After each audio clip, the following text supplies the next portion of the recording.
Hello student, तो कैसे हो आप सभी। मैं आशा करता हूं कि क्लास 11th के हमारे सभी स्टूडेंट अच्छे होंगे।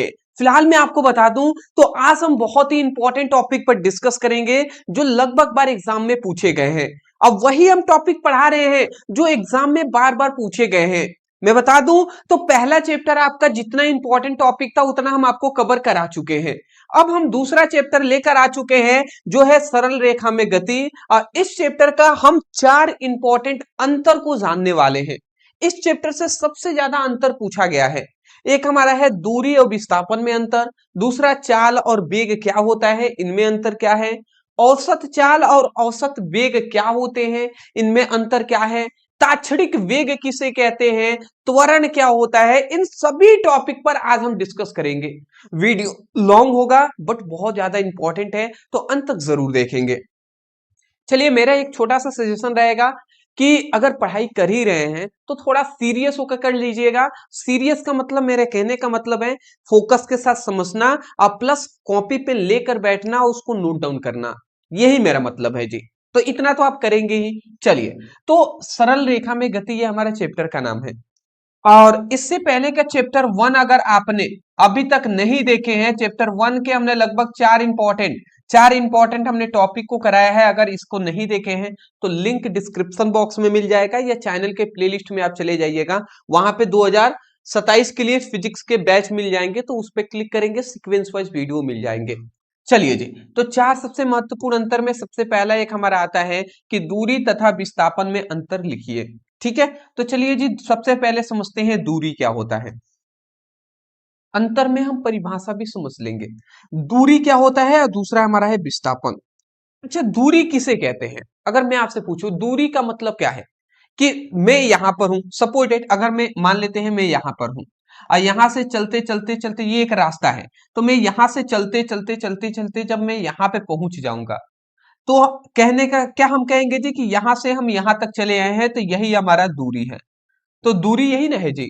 तो दूरी का कैसे हम मापते हैं कि जिस रास्ते से हम गए हुए हैं उस रास्ते की लंबाई कितनी है। मतलब जो रास्ते को हम पथ कहते हैं, तो पथ की जो लंबाई है ना, पथ की जो लंबाई होती है उस लंबाई को ही हम क्या कहते हैं, दूरी कहते हैं। समझ रहे हैं? तो हम यही कह सकते हैं कि कोई व्यक्ति भी रास्ते पे चल सकता है, कोई वस्तु जैसे कार भी चल सकता है। तो हम ये कह सकते हैं कि किसी व्यक्ति या वस्तु द्वारा तय की गई पथ की लंबाई को दूरी कहते हैं। समझ रहे हैं ना? तय की गई पथ की लंबाई को, इस रास्ते की जो लंबाई है उसी को दूरी कहते हैं। समझ रहे हैं? तो यही बात लिखा गया है, किसी व्यक्ति या वस्तु द्वारा तय किए गए कुल रास्ते की लंबाई को दूरी कहते हैं। कुल रास्ते की, यहां पे देख ही सकते हैं कि कुल रास्ते की लंबाई को दूरी कहते हैं। चाहे वो रास्ता सीधा हो या आपका रास्ता ये इस तरीके से टेढ़ा मेढ़ा इस तरीके से यहां पर हो, तो ये आपका रास्ता ही क्यों ना हो। समझ रहे हैं ना? यहां से अपना चलना स्टार्ट किया, यहां पे पहुंचे, तो टेढ़ा मेढ़ा भी होगा तब भी जाकर इस पथ की जितनी लंबाई होगी वही दूरी कहलाएगा। बात समझ गए ना? तो ये हमारा दूरी होता है कि रास्ते की जितनी लंबाई होगी वही दूरी कहलाएगा। दूसरी बात यहां पे एक याद रखेंगे कि दूरी अदिश राशि होती है। क्यों? क्योंकि इसमें केवल मान होता है। मान मतलब वैल्यू, मतलब परिमाण होता है। इसमें क्या होता है? केवल परिमाण होता है, दिशा नहीं होता है, इसीलिए इसमें केवल परिमाण होता है, इसलिए अदिश राशि है। तीसरी बात, दूरी हमेशा धनात्मक होता है, दूरी ऋणात्मक नहीं हो सकता। ठीक है, दूरी हमेशा धनात्मक होगा, पॉजिटिव होगा। तीसरा चौथा पॉइंट है, दूरी पूरे रास्ते पर निर्भर करती है। बिल्कुल सही बात है, रास्ता कैसा है उस पर दूरी निर्भर करता है। ठीक है, तो ये हमने दूरी का बता दिया। अब हम समझ लेते हैं विस्थापन। विस्थापन किसे कहते हैं? तो विस्थापन का मतलब होता है कि सपोजेड, बात को समझिएगा दोस्त, ये आप यहां पर हैं, आप सपोजेट यहां पर हैं, ठीक है ना? और आपने यहां से चलना स्टार्ट किया, इस तरीके से ये रास्ता है, तो इस रास्ते से आपने चलना स्टार्ट किया और यहां पे आप पहुंचे। ठीक है, तो ये आपकी प्रारंभिक स्थिति है और ये आपकी अंतिम स्थिति है। सही तो हमने कहा ना कि आपने यहां से चलना स्टार्ट किया, तो प्रारंभिक यहां से है स्टार्ट और एंड कहां पर है? यहां पर है। तो हम ये कह सकते हैं कि प्रारंभिक स्थिति और अंतिम स्थिति के बीच की सीधी जो लंबाई होती है या सीधी जो दूरी होती है ना, उसी को, सीधी जो दूरी होती है उस दूरी को ही हम विस्थापन कहते हैं। मतलब कोई व्यक्ति या वस्तु द्वारा ही तय किया गया होगा, तो हम ये कह सकते हैं कि किसी व्यक्ति या वस्तु द्वारा तय किए गए प्रारंभिक और अंतिम स्थिति के बीच की सीधी दूरी को विस्थापन कहते हैं। देखिए, प्रारंभिक और अंतिम स्थिति के बीच की सीधी दूरी को याद रखेंगे, सीधी दूरी को हम क्या कहते हैं? देखिए यहां पे लिखा गया है, प्रारंभिक और अंतिम स्थिति के बीच की सीधी दूरी को विस्थापन कहते हैं। जो सीधा होगा, भले ही ये रास्ता नहीं है, बट हम सीधा लेकर नापते हैं तो वो विस्थापन हो जाएगा। आशा करता हूं आप समझ के होंगे। चलिए जी, तो इसको अभी रेस कर देते हैं। अब हमारा आता है कि यहाँ पे पहला पॉइंट, विस्थापन सदिश राशि होता है। क्यों? क्योंकि इसमें मान होता है, मान मतलब परिमाण होता है और दिशा भी होता है, इसीलिए। दूसरी यहाँ पे बात है, विस्थापन धनात्मक भी होता है, ऋणात्मक भी होता है और शून्य भी होता है। ठीक है, जैसे कैसे होगा? तो देखिए, धनात्मक का मतलब क्या है कि यहां से आपने स्टार्ट किया और इस तरीके से यहां तक गए, तो मान लेते हैं इसकी सीधी दूरी, मान लेते हैं इस रास्ते की लंबाई है 5 मीटर, तो यहां से चला, यहां पे बैठे तो इसका 5 मीटर आया, तो ये धनात्मक हमारा हो जाएगा दूरी। ठीक है, अब दूसरा ऋणात्मक, धनात्मक समझ लिए। शून्य कैसे होता है? तो मान लेते हैं सपोज डेट आप यहां से हैं, यहां से आपने चलना स्टार्ट किया, इस तरीके से चलते चलते चलते चलते चलते चलते और यहीं पे आकर रुक गए, यहीं पर आकर रुक गए। तो आपने यहीं से चला था, फिर यहीं पे आकर रुक गए, तो बताइए प्रारंभिक स्थिति भी यही है और अंतिम स्थिति भी यही है, तो इसका मतलब यहाँ पे दूरी तो कुछ होगा नहीं, सॉरी विस्थापन तो कुछ होगा नहीं, तो यहाँ पे विस्थापन क्या हो जाएगा? शून्य हो जाएगा। शून्य होगा कि नहीं होगा? क्योंकि यहाँ पे लिखा ही गया है प्रारंभिक और अंतिम स्थिति के बीच की सीधी जो दूरी होगी वही विस्थापन होगा। तो प्रारंभिक यही है, अंतिम भी यही है, तो कहाँ पर कैसे हम दूरी यहाँ पे विस्थापन नाप पाएंगे? सीधी रास्ते की लंबाई कहाँ, नहीं हो पाएगा, तो इसीलिए शून्य वहां पे हो जाता है। ऋणात्मक का मतलब कैसे हो गया?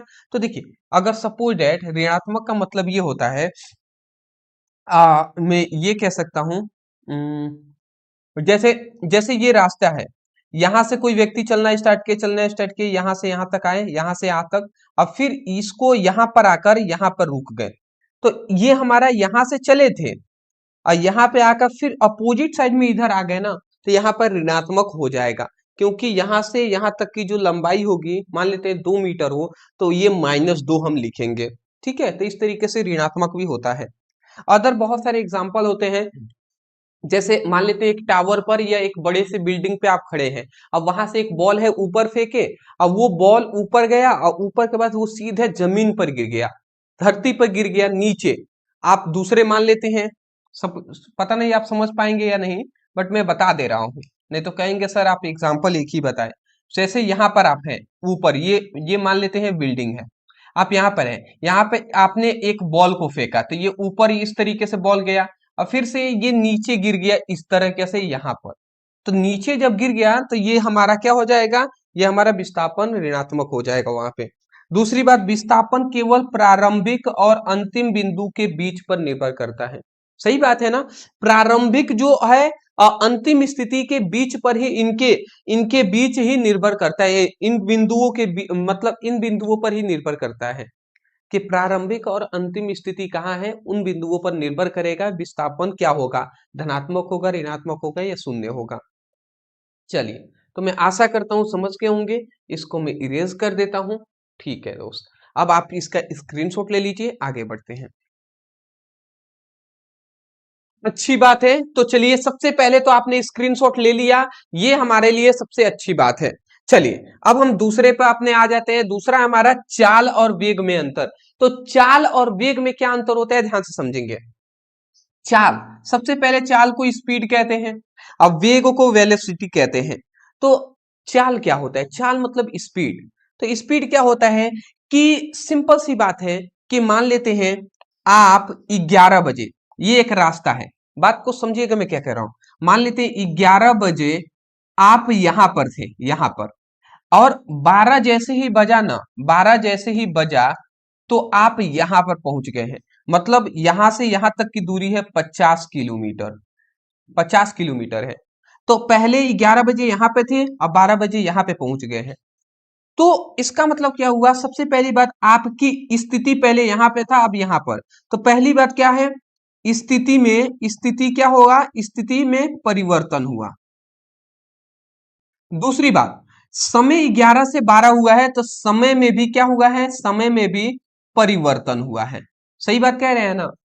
तो कोई भी व्यक्ति हो या वस्तु हो, तो किसी व्यक्ति या वस्तु द्वारा, मतलब किसी व्यक्ति या वस्तु द्वारा स्थिति, मतलब समय के साथ अगर स्थिति में परिवर्तन होता है, किसी व्यक्ति या वस्तु की किसी व्यक्ति या वस्तु द्वारा समय के सापेक्ष किसी वस्तु या, मतलब ये हम ऐसे कह सकते हैं, सबसे बेहतर क्या रहेगा कि सबसे बेहतर ये रहेगा कि समय के सापेक्ष किसी व्यक्ति या वस्तु की स्थिति में परिवर्तन को, ठीक है, उसी को हम चाल कहते हैं। या हमने यहाँ पर लिख दिया है एक किताबी लैंग्वेज में, सिंपल लैंग्वेज है यहाँ पे, कि किसी वस्तु द्वारा तय किए गए, किसी वस्तु द्वारा तय किए गए कुल दूरी को समय से भाग देने पर जो मिलता है उसी को चाल कहते हैं। मतलब सिंपल सी बात है, यहाँ पे इतना आप समझ जाइए कि किसी व्यक्ति या वस्तु का समय के सापेक्ष, उसकी समय के साथ साथ उसकी स्थिति में परिवर्तन होता है, तो वही हमारा चाल है जी। ठीक है, ऐसे तो आप समझ ही गए हैं, यहां से यहां तक ये हमारा होता है। चलिए एक एक और चीज, इससे ज्यादा ये थोड़ा हार्ड भी लग रहा होगा, तो कोई बात नहीं, मैं एक बता देता हूँ। चाल बराबर होता है ना एक फॉर्मूला से, यहां से आपको समझ में आ जाएगा। चाल बराबर होता है दूरी बटे समय। तो ये एक फॉर्मूला होता है, इसी से आपको समझ में आ जाएगा।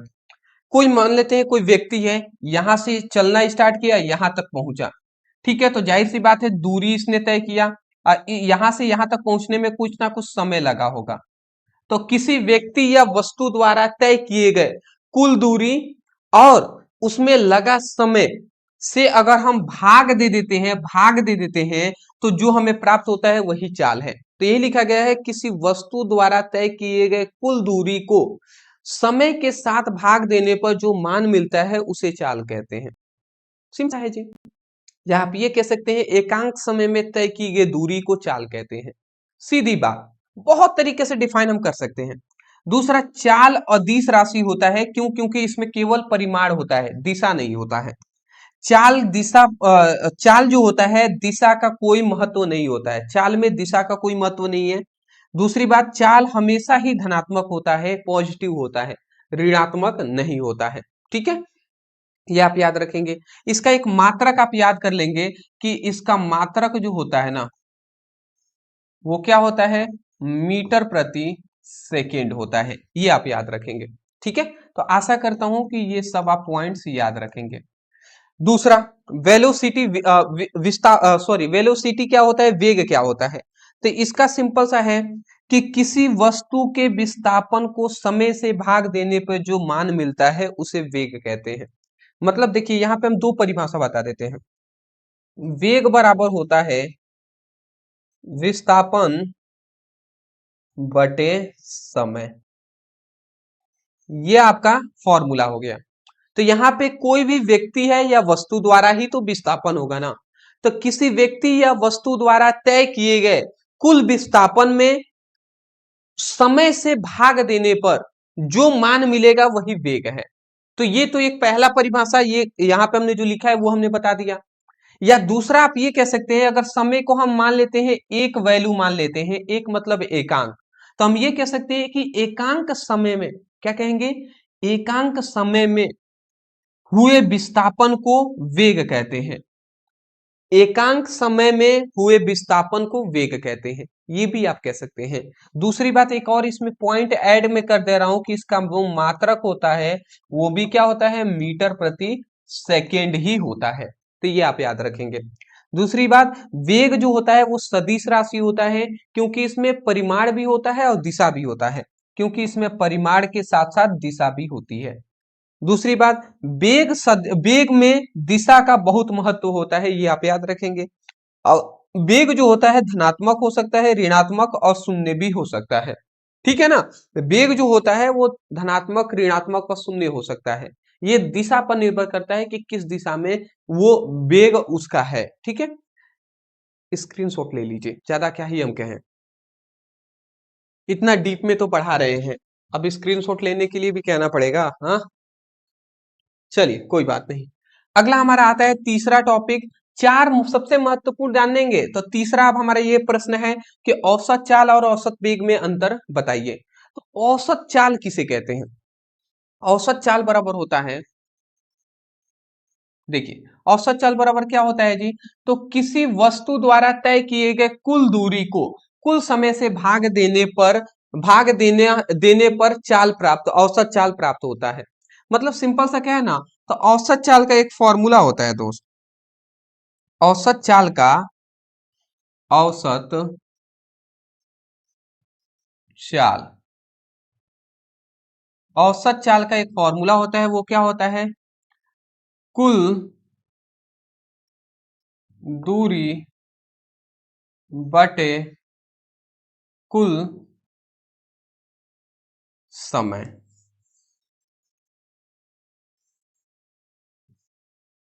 ठीक है, तो ये हमारा होता है जी, औसत चाल बराबर होता है कुल दूरी बटे कुल समय।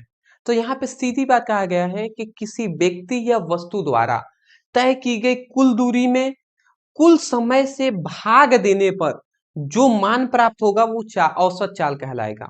समझ गए ना, तो ये आप बोल दीजिएगा, सिंपल सी बात है। किसी व्यक्ति या वस्तु द्वारा तय किए गए कुल दूरी में कुल समय से भाग देने पर जो मान प्राप्त होता है वो औसत चाल कहलाता है। तो ये आप बोल देंगे। ठीक है, दूसरी बात यहाँ पे याद रखेंगे, यह एक अदिश राशि होता है। क्यों अदिश राशि? क्योंकि इसमें केवल परिमाण होता है, दिशा नहीं होती है। तीसरी बात, इसमें दिशा का कोई महत्व नहीं होता है। मतलब औसत चाल में दिशा का कोई महत्व नहीं है, ये आप याद रखेंगे। और इसका मान हमेशा धनात्मक होता है। मतलब हमेशा क्या होगा, पॉजिटिव होगा, धनात्मक होगा, ये बात आप याद रखेंगे। किसका? औसत चाल का मान। ठीक है, अगला आता है औसत वेग। अब औसत वेग क्या होता है, तो परिभाषा में लिखा है किसी वस्तु के कुल विस्थापन को कुल समय से भाग देने पर औसत वेग प्राप्त होता है। मतलब क्या है, सिंपल सी बात है, औसत वेग का एक फॉर्मूला होता है कि औसत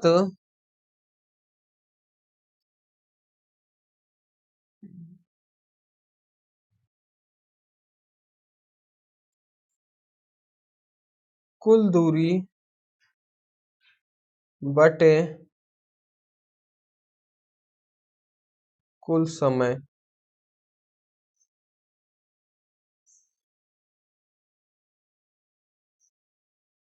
देख लीजिए, तो यहाँ पे ये हमने यहाँ पर लिख दिया है, औसत वेग बराबर होता है कुल दूरी बटे कुल समय।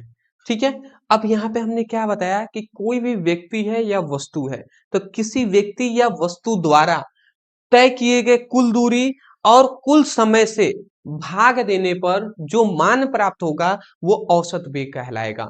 सिंपल सा ऐसे ही बोल देंगे, या हमने लिखा हुआ है वही बात, तो ये लिख सकते हैं।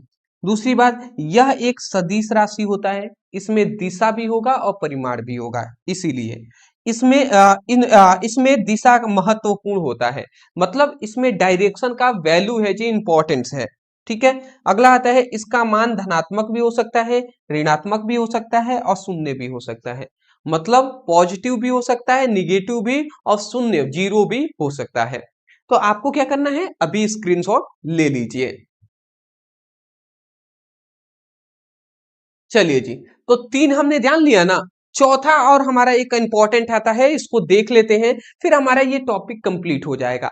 इसमें से हर बार फिक्स है, एक ना एक पूछ ही लिया जाता है।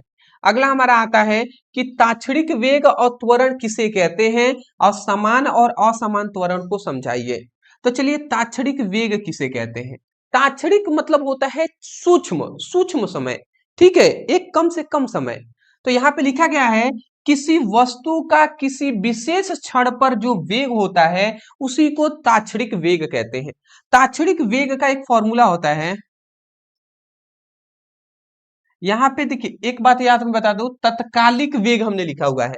तो तत्कालिक वेग कहें या ताक्षणिक वेग कहें, दोनों बात एक ही है। ठीक है ना, याद तो रहेगा ना। चलिए,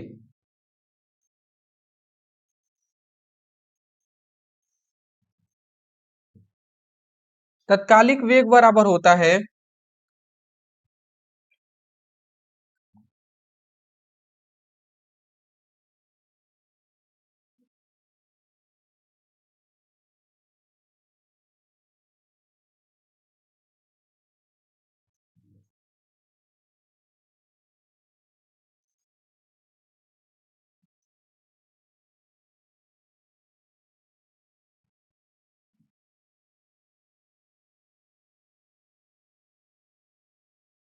ये आप याद रखेंगे। ठीक है, तत्काल तात्क्षणिक वेग या तत्कालिक वेग बराबर होता है विस्थापन बटे समय, बट समय जो होगा वो सूक्ष्म होगा, कम होगा। तो यहाँ पे यही बात बताया गया है कि किसी वस्तु द्वारा, मतलब किसी वस्तु के किसी विशेष क्षण पर, किसी वस्तु का किसी विशेष क्षण पर, विशेष मतलब होता है इंपॉर्टेंट, एक क्षण होता है, इंपॉर्टेंट एक समय होता है, तो उस क्षण पर जो वेग होगा ना वो तत्कालिक वेग कहलाएगा। तो इस बात को आप याद रखेंगे। यहाँ पे 3 पॉइंट्स आप याद रखेंगे कि यह एक सदिश राशि है, इसमें दिशा होता है और समय के साथ बदलता रहता है। तो भैया सिंपल सी बात है, समय के साथ वेग तो बदलेगा ही, तो ये बात है। तो मोस्टली आपको यहाँ पे फॉर्मूला नहीं लिखेंगे तो भी चलेगा, बट ये 4 पॉइंट्स आप जरूर लिखिएगा। अगला आता है त्वरण। त्वरण क्या होता है? तो किसी वस्तु के वेग में परिवर्तन के दर को त्वरण कहते हैं। मतलब यहाँ पे अगर त्वरण का आप अच्छे तरीके से समझना चाहें तो त्वरण बराबर होता है वेग बटे समय, वेग में परिवर्तन बटे समय। तो ये हमारा होता है जी।